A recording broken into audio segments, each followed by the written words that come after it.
هل تدري من هم أعنف 3 لاعبين عرفتهم كرة القدم في التاريخ؟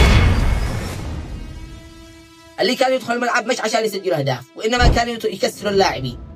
الأول بيبي المدافع البرتغالي، الرجل اللي يقطع الكرة ومعها ساق اللاعب، مرر ركن لاعب ختافي وهو ساقط في الأرض، وتعاقب على ذلك 10 مباريات، يعرف كيف يستخدم العنف ضد المهاريين مثل ميسي، يضغطهم نفسيا قبل ما يلمسوا الكرة ويشتتهم، حتى داس على يد ميسي وهو طايح في الأرض.